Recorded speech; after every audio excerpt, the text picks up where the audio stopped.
You can stream the 3 shorts as well as the full film with and without audio description, your choice. You can do that through, I believe, your school library, and you can talk to Dr. Newville if that's not working for you. Again, thank you to everyone who helped put this event on. I am struggling with Zoom to see Anne and Tony.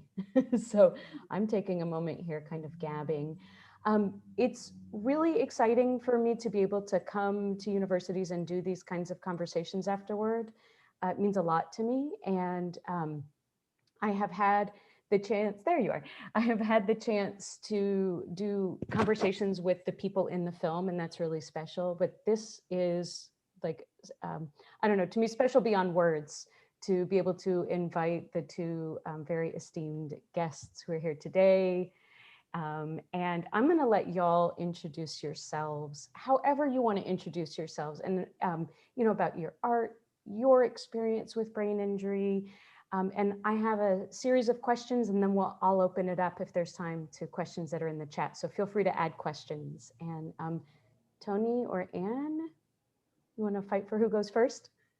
I'll go first, if that's okay. Can you hear me? Okay. I am Anne Millette-Gallant, and I am by training an art historian. I'm a congenital amputee, so I've been disabled since birth. I experienced an accident that caused me to have traumatic brain injury in 2007. And it affected my physical and my cognitive, it created physical and cognitive impairments. And I've dealt with a lot of my anxiety and trauma through art, through formal art therapy practices, and also just through making my own art. It helps me to be able to, in art therapy, they talk about sublimating your feelings, putting material form to them, being able to look at something. It also is sort of just for me, if I'm having a anxious day or something, I can go paint a cat and it cheers me up. It cheers me up, and that's therapeutic in itself. That's beautiful. And Tony, before you go though, I forgot we were supposed to describe ourselves. We had audio description in the film, and I wanted to continue with that trend and have us describe ourselves. I do every time, and I forgot because I forget everything. I was even late to this event. So I'll go after Tony, but Anne, would you mind describing yourself and what's going on in your background? And then Tony, introduce yourself. I'm a Caucasian woman, and I'm wearing a bright, what do I call it, blue and orange headband. And there's some paintings behind me that you can see of cats. And they are very colorful. I also do some self-portrait work, and I represent my disabled body, and I also represent close-ups of my sites of impairment and kind of aestheticize them. Beautiful. Thank you, Tony.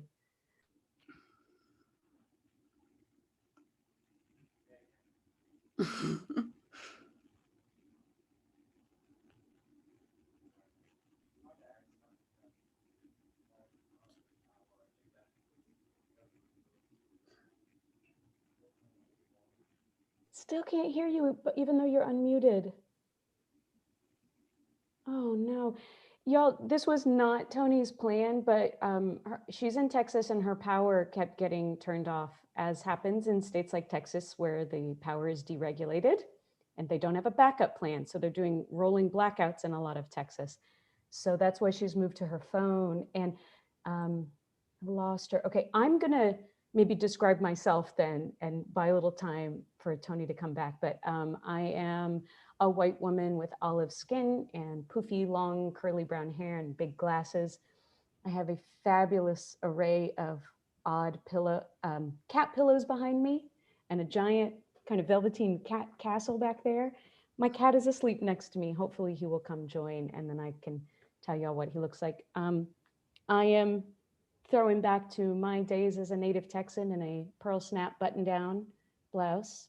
It's black with very elaborate red embroidered flowers. So that's the description of me. There's Tony, perfect. And she's connecting to audio. Great timing.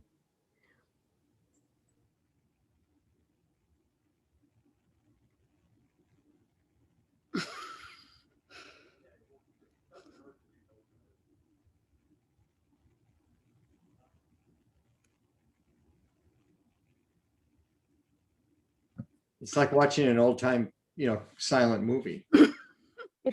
It is, but it's also breaking my heart because I can see you are trying everything to be on this call and we want to hear from you.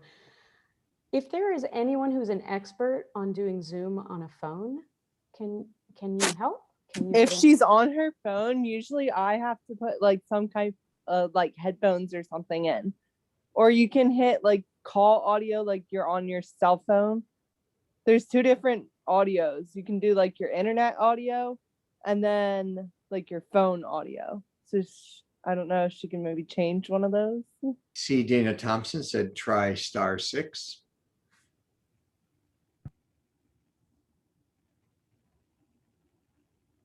Or maybe *9.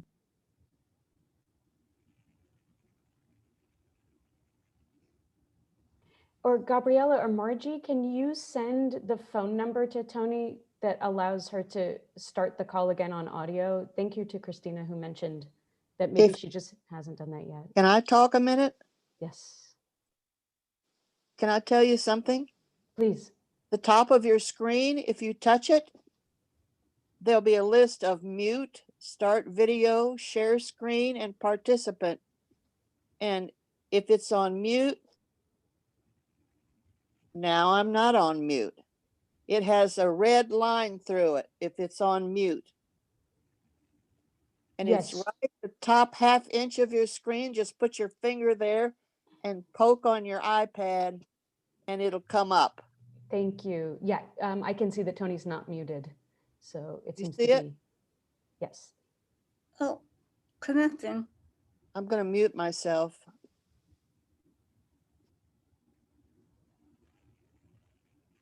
So let's let her work on that. And maybe you can have a conversation with Anne.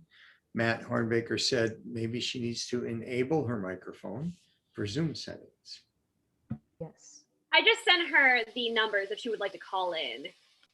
Great. Thank you, team. Thank you. And Dr. Newville, thank you for directing me to, we can talk to Anne while Tony is working on that, but looks like she might be close. And would you wrote a really incredible memoir about your brain injury experience and about art, kind of in the way you were talking about it. Do you want to tell folks about that book? Sure. It started with a response that I wrote to my own assignment in one of my classes. And I posted it there and it became an introduction. So I just sort of started thinking about my experiences in terms of the assignment was loss and discovery. And so I wrote a little essay about it and my students read it and I shared it with some other people and it just I just sort of kept working on it. And it was interesting for me, it was therapeutic for me to, when you have memory loss, to try to put that back together, to try to put your experiences into words and choose what images I wanted to display. So it was a long process, but it was really, I'm glad I did it. I feel like I benefited from it. And I feel like I have a really unique combination of experiences to share with other people. Being a congenital entity and surviving traumatic brain injury, and so that's why I decided to put the book out. And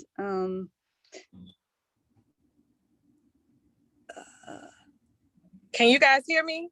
oh, Yes, we'll come back to the book. Tony. Okay, I'm so yay. sorry. No, Okay, no apologies. Yes, I am a person getting over frustration with Texas weather, and I am sitting in my vehicle. I am an African-American female with long dreadlocks and a red beret and big gold loop earrings. And yes, I will now tell you about myself. I am a two-time brain aneurysm survivor. I am also a music artist that has been featured on gold and platinum albums. I am honored to be the music, a piece of the music that is in Cheryl Green's documentary, Who Am I to Stop It?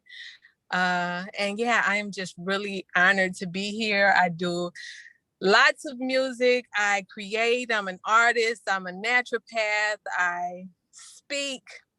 I'm just like they were saying in the documentary, it's like if you don't do something, especially if you have a brain injury of some kind, you feel like you have to do something. I think that's what Brandon said. Brandon or the other young lady, you know, it's just like you have to do something. And I feel like I have to be productive. So, hey, everybody. And I'm so sorry about my audio issues. No, we're just glad that you're here, and I appreciate you pushing so hard to mess with the technology. I think I would have given up. I'd be crying in a little puddle. I was Thank about you. to, trust me. Oh. Anne talked about writing the book and doing the art that it can be therapeutic. Do you find that with your music? Yeah, I do. I find like if I'm in a bad mood or I'm feeling sad, like writing, or not even just writing, but making up a melody in my head kind of is touching. It helps me. Yeah. I think you fell off the call during the part in the film where Danny says, you know, if you're having a bad day, just put on some music. And she hits the Yeah. play button on her boombox and your song starts playing. Stop it, really? So I got the email from you that you had lost power. I'm like, oh, but your song is playing right now. So I'll send you the film so you can watch that. I'll see. Yeah. Yes. But in other news, another question that I had for y'all is, what did you know about brain injuries before your own? You want to go first, Anne? I didn't know much about them. I had read references and a few of the things I'd read, but I hadn't really thought about it, to be honest. It wasn't something I had ever really had an experience with. I hadn't known anyone who had had traumatic brain injury. So it wasn't, I didn't have any knowledge. Yeah, I would have to say that was my same thing. I didn't even know what a brain aneurysm was until it happened to me. And then I started doing research, and I was the exact same way. So it was all new. It's still new. I'm still learning stuff about my brain injury. Like even when the lady, and I'm sorry, I don't remember her name, but the second lady, the artist, and she was just getting all emotional, and she was saying how the noises like drove her, they aggravated her. I can see that because I get like that sometimes. Like I can't be overwhelmed with too many things, or it's just I get really frustrated, you know? Yes, I do. Anyone who knows me knows I know that too well. And so y'all had to learn on the ground as you went, still learning. And I'm curious, this is off script, but I'm wondering, Tony, when you collaborate with other musicians, whether it's Crip Hop Nation or anybody, are there accommodations that you have started to use since your strokes that you didn't before? No, I think the best thing that I did, I'm sorry, my lights just went out in my car.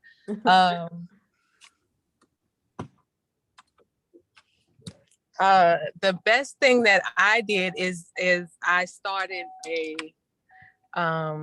my own studio. And so that way I can really work on my own, and I have a producer that I'll send it to like mix and master and everything. But that's been the best for me, because sometimes working with people like how I used to work with people, it's a little more difficult.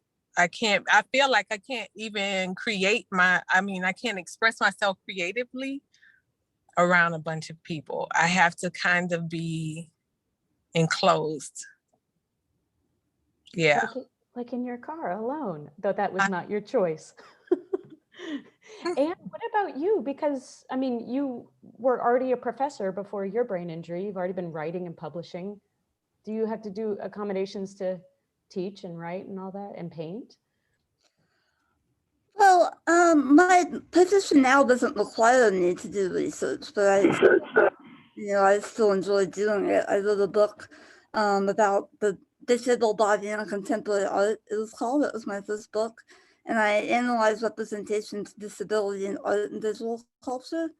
And then after my brain injury, I started thinking more about how my brain injury, what kind of impairments physically and cognitively, how it impacted me. And also, just how it, I forgot what was I talking about? Oh, I was just asking you. Change. I identified a little bit with what was her name, the artist, and her 1,000 works. Because I have like a stacks of paintings in my painting studio in the closet, and I have them all over my house, but that sort of is an outlet for me, and it's also a way for me to think about the use of my previous schooling and education, the sort of thinking about my experiences with traumatic brain injury and how I use some of that education and trying to explain to other people what brain injury was like for me. I love that last point too, because like both y'all said, you didn't know about brain injury before you experienced your own. So we do have to keep explaining it to people. And like you were just saying, and what it's like for you, it's so different from everybody. It's so different for everybody, their experience. And yet both of y'all related to Chris in the movie and to different points that the different people said. I always find that interesting. I really was attracted, I felt really compelled by Danny. I just I loved her spirit. And I loved that she, her family was not totally supportive of her. I mean, they were, but then her mother telling her that what they went through was worse just kind of broke my heart when I saw that. And I just really admired her spirit, her pursuit of her own form of expression. And I thought her poetry and rap music, or hip hop music was amazing. And not in spite of her traumatic brain injury, but through it. Yes. She articulates her experiences in Yeah. her own language really impressed me. Oh, that's beautiful. Thank you. Sharon, can I just interrupt with a question from the chat? Yes. Is that okay? It says a question for both Anne and Tony. What would you want people to know about your injury if they knew nothing about traumatic brain injuries?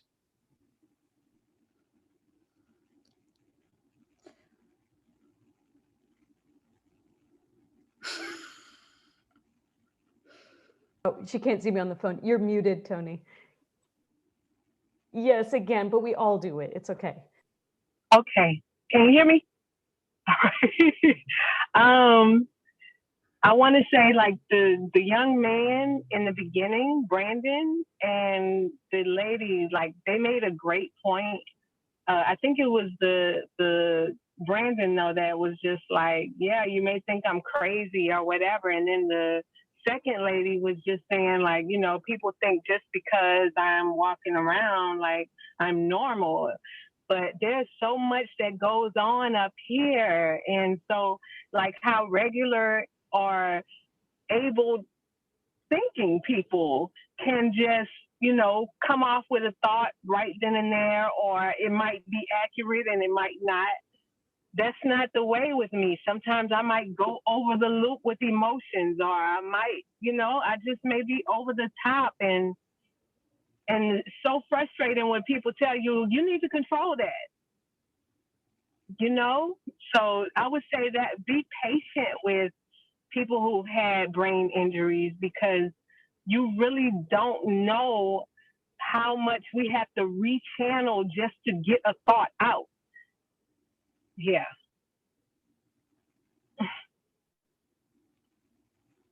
Thank you. Anne, you want to add to that?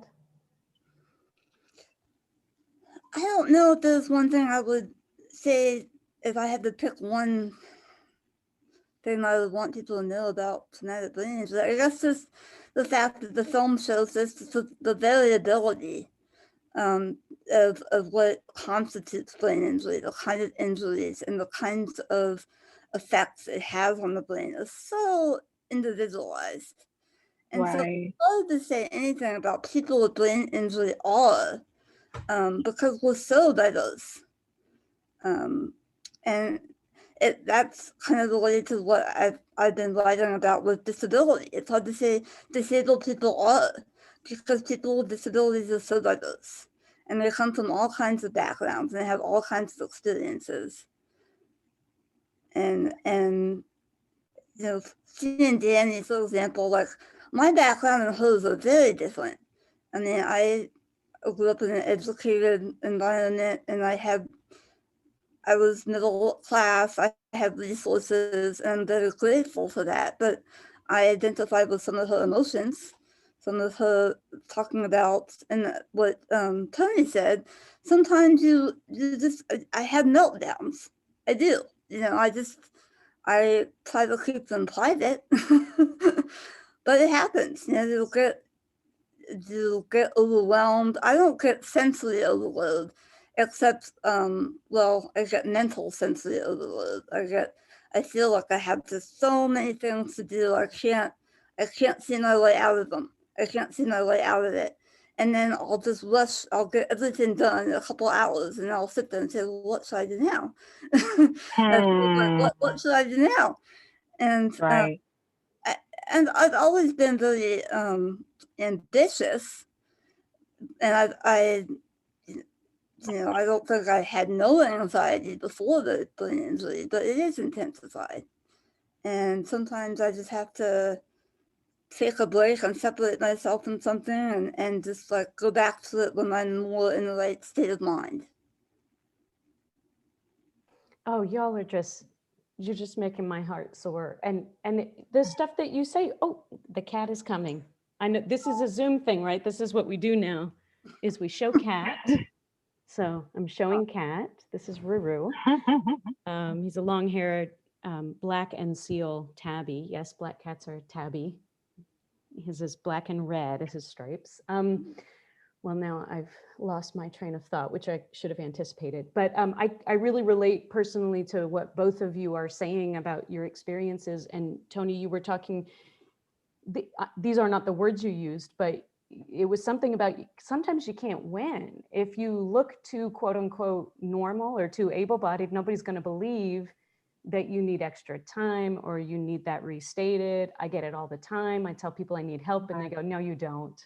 I say, will you write that email again to me, but in shorter sentences? No, but I don't know what your email says. The sentences are too long. Sometimes I have to rewrite people's emails to me so that I can read them because they don't believe me that my reading was affected by brain injury.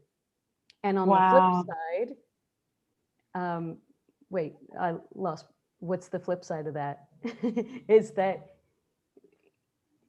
it's what you said, Tony. I just can't put the words back in my head. You know what? You are dealing with brain injury people online. You asked the question. I hope through all of this you have gotten your answer.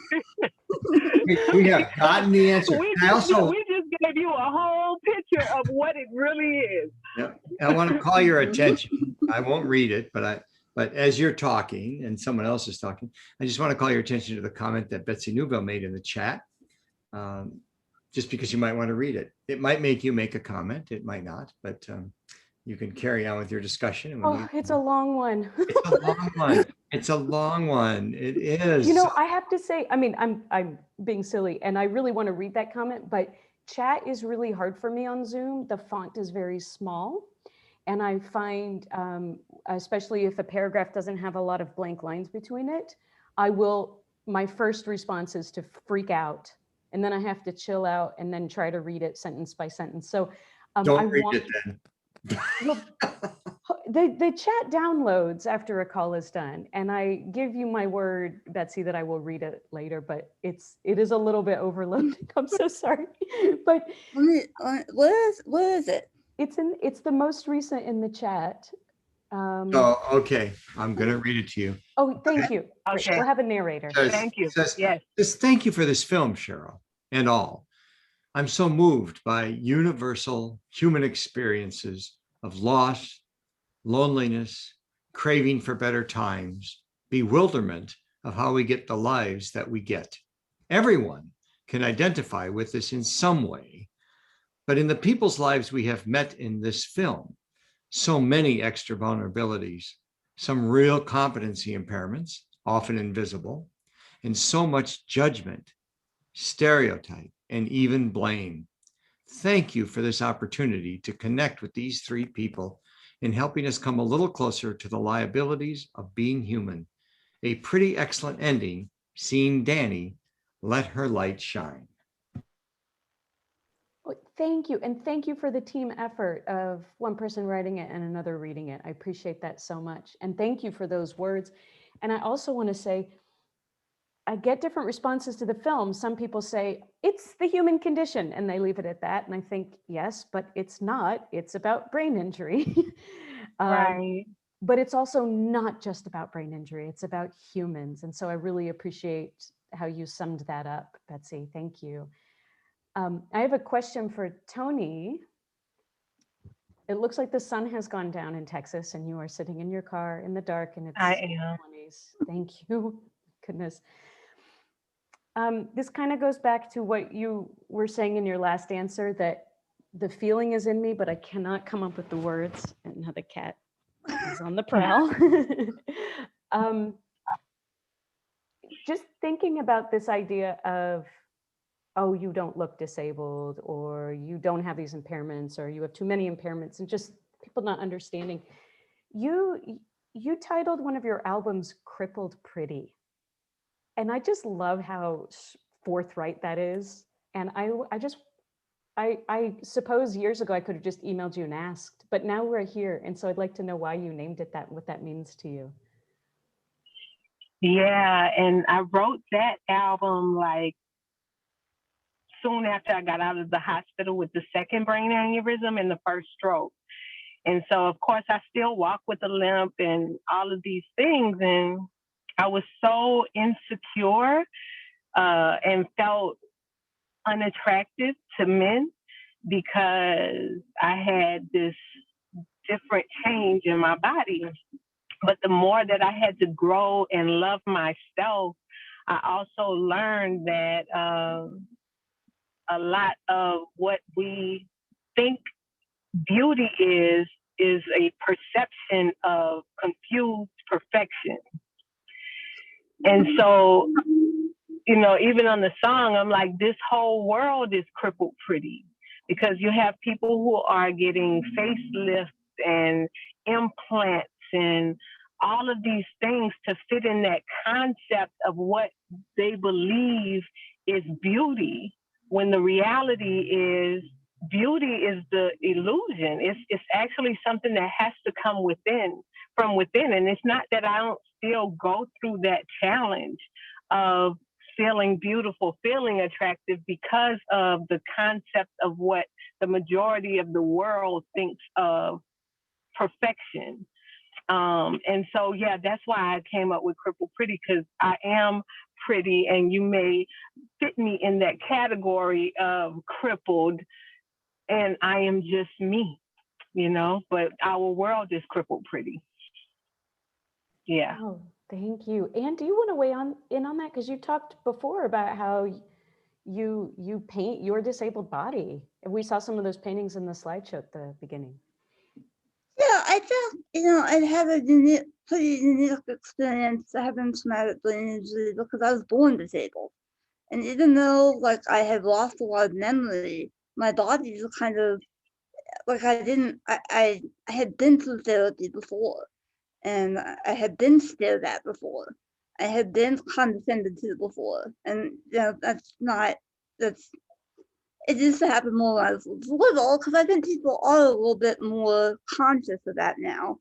But I was used to people asking me inappropriate questions, and so I would get stares when I didn't have, before my brain reconstruction, I had to wear a really institutional looking helmet because I had a chunk. They said Right. there was a newspaper article saying that they removed what was the size of a grapefruit from my skull. And I said, what? Just looking through and reading back all through the stuff I don't remember is really horrifying in some ways. But, kind of telling it myself and talking about it and making an artwork about it and writing about it makes it, makes me feel more in control of it. Makes me feel more that I have the ability to mediate it in certain ways and show it to other people in certain ways that that that reflect my feelings about it, I guess. Oh, that's beautiful. Tony, do you also, have you encountered other people trying to tell your story and then you need to take your power back and tell it yourself? Kind of like Anne was saying, reading about herself in the newspaper? Yeah, I've kind of been through that a lot. But that comes with what I do too, and so when people introduce me, sometimes I don't like the concept of victim, so I will correct them. I'm not a victim, I'm a survivor. And so that is what you always need to say. But, I've had to be corrected sometimes. So I get that ignorance is just not knowing. And so I find that whenever somebody does try and describe and it doesn't fit what I think or what I know about myself, then it's my chance to teach. So, yeah.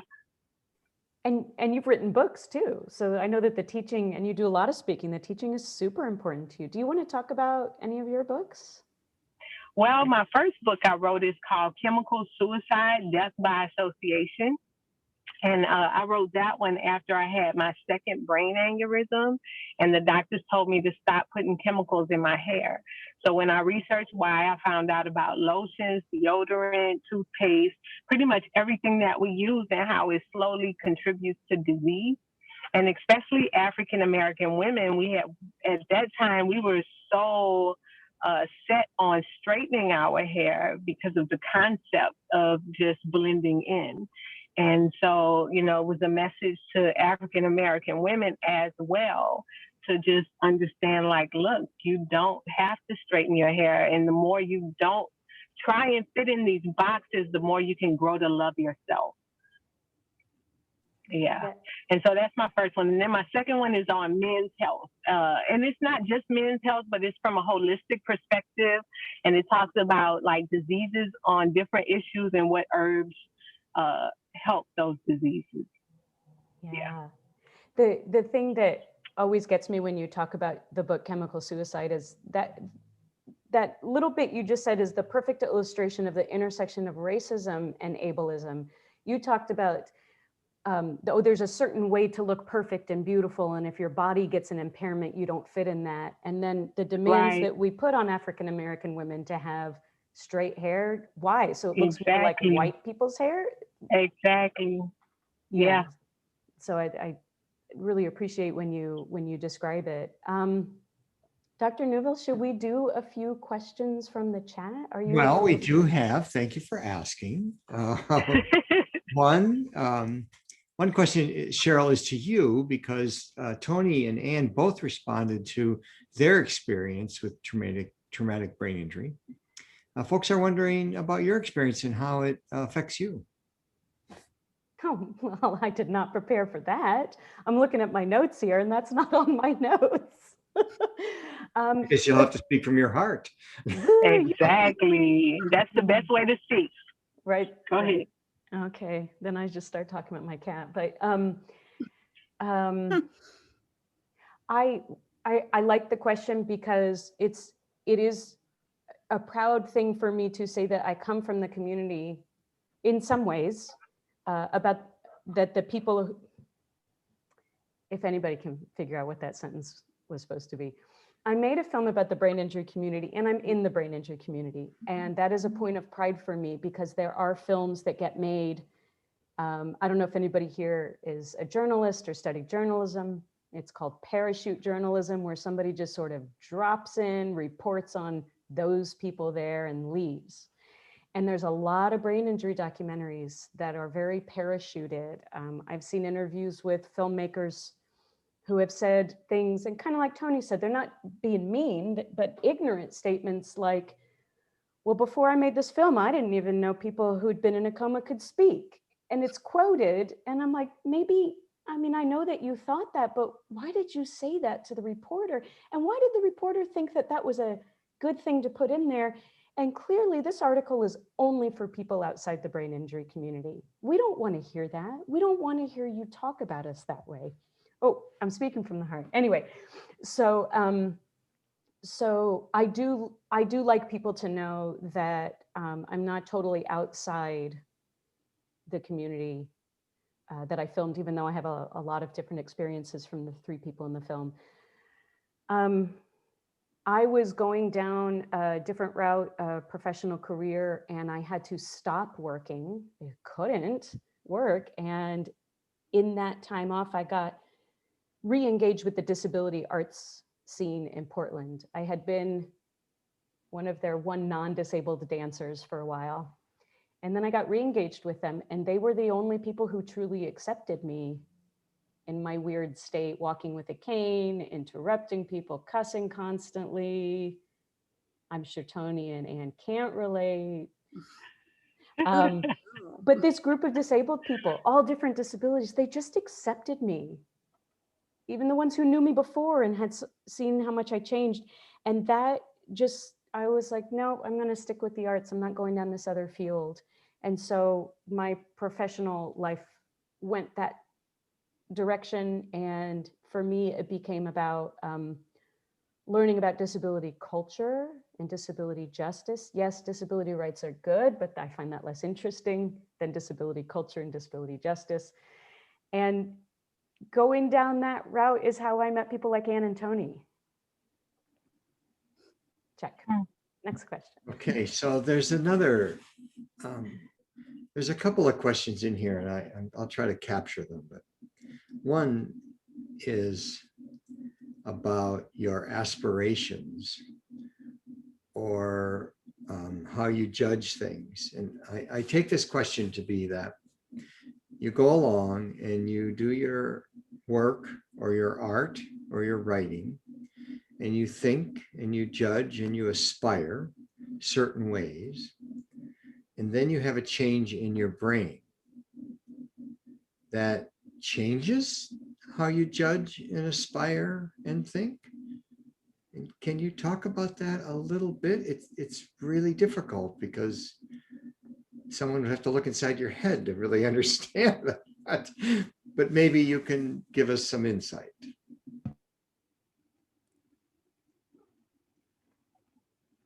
I'm moderator, so you two lovely invited guests. Yeah, you can answer first.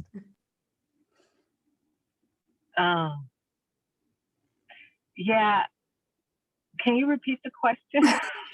Sure. Let me shorten it up. Let me shorten it up. I'll shorten it up.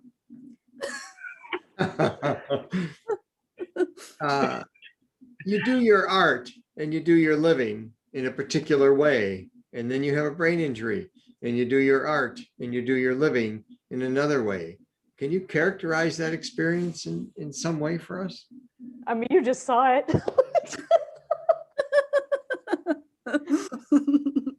I'll change it again if I have. But I mean, I can answer, but I would love for Tony and Ann to go before me if you have an answer. So I would say before, I hope this is answering.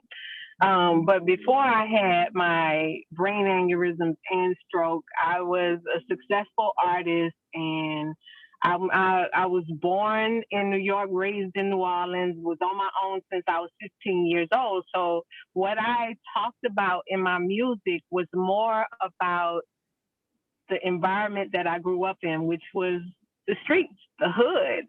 Grew up around dope dealers and people on dope. And so that's what I rapped about. And that's the stuff that got me signed. However, when I had my second aneurysm and first stroke, it literally changed me from the inside out. I almost transitioned. And so in that process of going back in myself and learning to love myself, my art had to come from a different perspective because I was no longer the same person.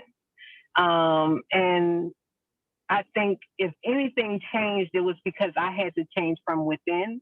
And now as far as the brain injury and the issues that I have in my brain, yeah, the way I create is a little bit different. I paint also. I do it. I'm not as good as Anne. I will never, I don't think I will be that good, but I paint to get out of my head. I create to get out of my head, out of my overthinking stuff. Because if anything has changed, I overthink because I feel like I need to.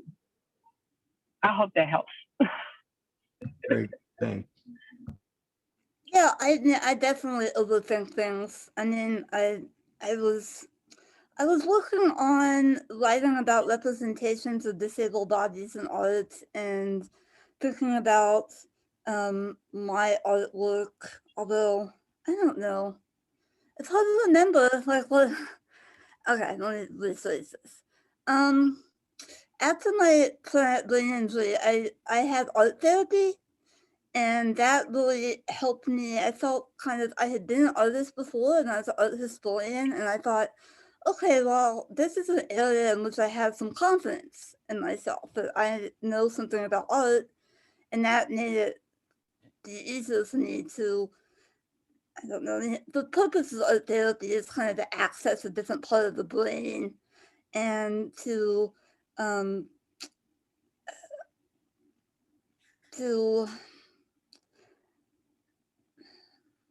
just kind of put in, well, I'm not explaining this very well.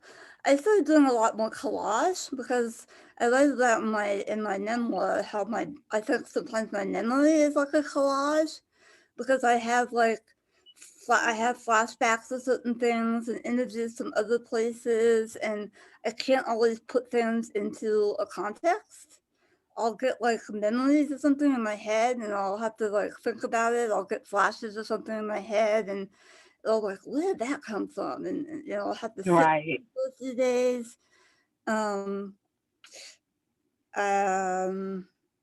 I write more about traumatic brain injury as a disability. I've kind of incorporated that into some of my work in disability studies. And I also think I have done more self-portraiture since my traumatic brain injury. As I was working with art therapy and sort of thinking about how my art could be more therapeutic or just could display some of the things that I argued for when I was writing about other disabled artists' work, and how I could use art to express traumatic brain injury, because also traumatic brain injury, a common side effect is aphasia, being able to have trouble finding the words, and using imagery instead was something that I really responded to. And that really, I started thinking more about my own work as more therapeutic, and it could be for myself and for others. Oh, Caroline, it's your turn. this floor. Well, I had something I was gonna say though, which is that, what's it? I mean, hopefully this relates back to what y'all both were just saying. Now I remember. I wanted to hold up your book during this event and show it to people, but I gave, oh good, you're going to. I have all my books right here. Oh, good, because I do want you to at least say the I just name. want to be able to look up stuff if I needed to. Right, right. But I want to tell you, there it is. What? I'm like, okay, There we go. Remembering. there it is. Wow. And there's that self-portrait. Thank you, Anne. So it's remembering. I love thank you. that. Isn't it? Yeah. And when you bent down, we could see more kitty Oh. paintings on the wall. That orange one looks like her croissant. The reason I bring it up this way is to say that I was going to hold it up, but I gave your book away. I read it several times, and I want to tell you who I gave it to. This is a young adult who wants to go to art therapy school. And I thought, well, you need to read a book about art therapy written by a disabled person. And the second layer of why it was so important to me is that she is a COVID long hauler. So she, quote unquote, recovered from her COVID-19 infection and is having those kinds of symptoms that a lot of people with traumatic brain injuries or strokes complain of, which is foggy mind, disorganized, irritable, meltdowns, fatigue. And I think that everything that the two of you put out there that helps people understand acquired brain injury and stroke and traumatic brain injury, that is going to be invaluable moving forward as people, God forbid, more people develop long haul COVID symptoms or people have had strokes from the COVID-19 infection too. And so they need to hear this. And it's so great that you're already getting your messages out, and it's now this whole new group of people who also maybe didn't know anything about disability or brain injury and now have all these symptoms. And so it was especially meaningful for me to mail her in particular your book, Anne, and that's why I no longer have your book. And I don't remember what the original question was. Okay, it's okay. We're not quite out of time, but we are getting close. And so I want to give each of you an opportunity to respond to this very important reflection. And that is that many of the people who are with us tonight are aspiring teachers. And they are going to meet children who have disabilities, traumatic brain injuries. And what advice do you have for those teachers? I definitely would say, first, understand that everybody will never learn the same way. Like, for the life of me, I never was good at math. I tried. I had to take remedial courses in college. Like, I was never good at math, but some people are great mathematicians.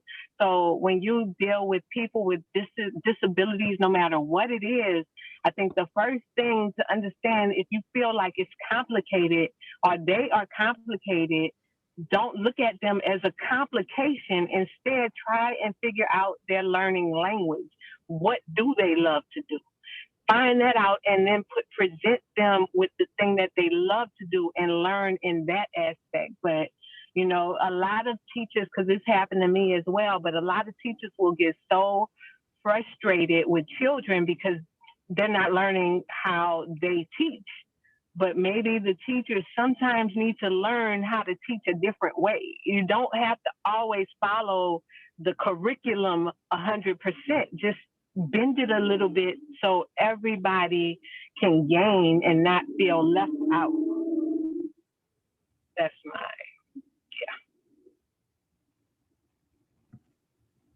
Great advice. And you know, Cheryl's going to make you go next because she likes to go last, but we will make her go. I would just say not to make assumptions about people based on their appearances, or you know, I think that people think of traumatic brain injury as like you die or you're permanently in a vegetative state. And people with traumatic brain injury do, I mean, you never overcome it. Just like I never overcame my disability, but you learn to work with it, and how those impairments can can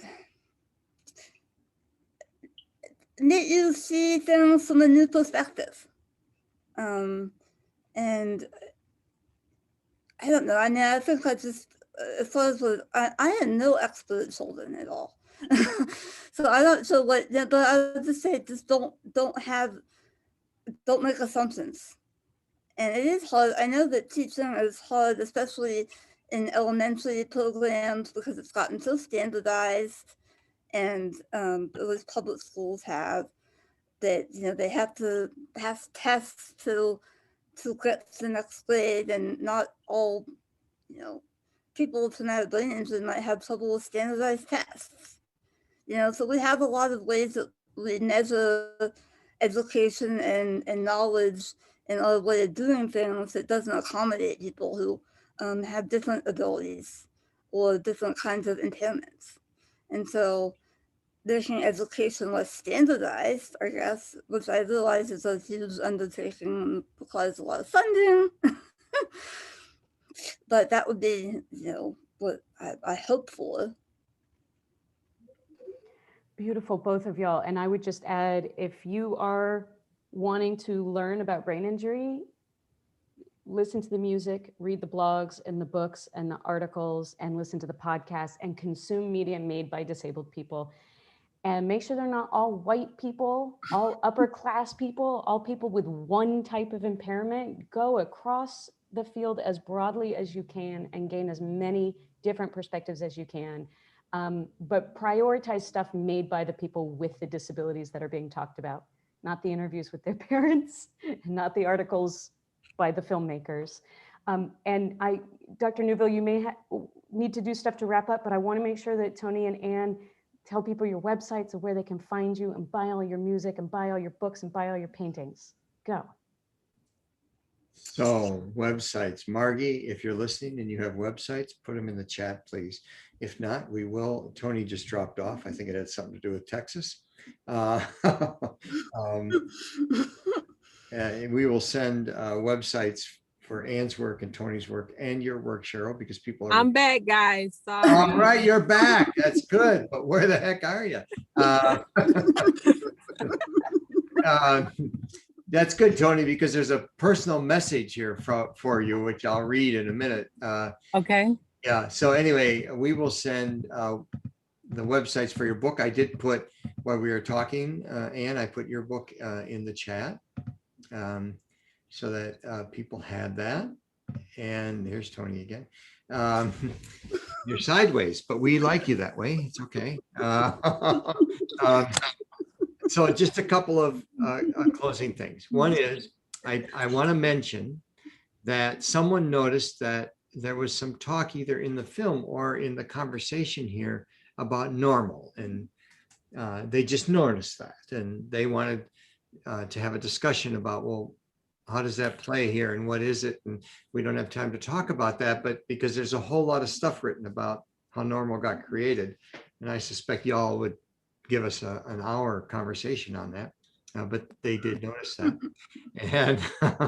And Tony, somebody named Susan Pilzer wants to thank you for connecting tonight, and she is in San Antonio, living through the Texas freeze, and she hopes you're warm enough in your car, and she appreciates listening to what you have to say. So I just have to jump in, Tony. That's my mother writing. Oh, it's Mom. My mom. Hi, Mom. Thanks. That's so sweet. Yes, thank you so much. Wow. And I think that is all. I so appreciate you folks being here. I feel like I want to go out and now have a drink with you, but now we're on Zoom, and but we really appreciate it. And the folks at Millersville have access to your film for the next year, and so we will be promoting that, and we'll also email everybody who was here the websites for Tony and Anne and Cheryl. Tony, you have 30 seconds for a last word, and I will say the same to Cheryl and Ann. Well, I will say, first of all, Millersville, everybody on this call, I just want to thank all of you for having me. Anytime that I have an opportunity to talk about brain injury, disability, or anything that helps, is so appreciated. So just thank you for having me. And also, if you want to follow me on social media, you can go to the real Tony Hickman, not the fake Tony Hickman, but the real Tony Hickman on all social media. And that's my tag. Yes. My Yeah. wrap up is just thank you. Thank you, everybody. Thank you for your participation. I'm completely blown away. Yes. And thank 30 you. seconds. What do you got? Oh, thank you for having this event and giving us the chance to all get together and talk to each other and share our experiences. And I look forward to hearing feedback about what the audience thought. Yes. We'll send you the chat. They're putting things in here. If you want to express some personal note to anyone here, you folks here, just quick stick it in the chat because we will send them all the chats. Cheryl, you get the last word. Oh, that also is not in my notes. Everybody check out Rising Phoenix on Netflix. You will hear Tony in the theme music. And It was Rising. What is it? Phoenix Rising? Rising Phoenix. Rising excuse me. Phoenix. Rising Rising Phoenix. It's a film about the Paralympics. Okay. Yes. And Good. I would encourage folks, if you had questions that didn't get answered, because again, I really almost never look at chat. It's too overloading. My contact information is on there. I'm happy to talk about the film, to bring it to you. And just please follow these two phenomenal women and support their work. I'm out of words, y'all. And Cheryl, I look forward to seeing what's next from you. I do too. I was just going to say, I suspect we haven't seen the last of any of No. you. You haven't seen the last of us. So, Right. so thank you so much, and have a good afternoon, evening. And for everybody that came, thank you for coming. And that concludes our evening. See you all later. All right. Thanks. Bye, guys. Bye. Warm, Tony. Yeah. Oh, I gotta go back to the cold house. Okay. Take care. Bye. Bye.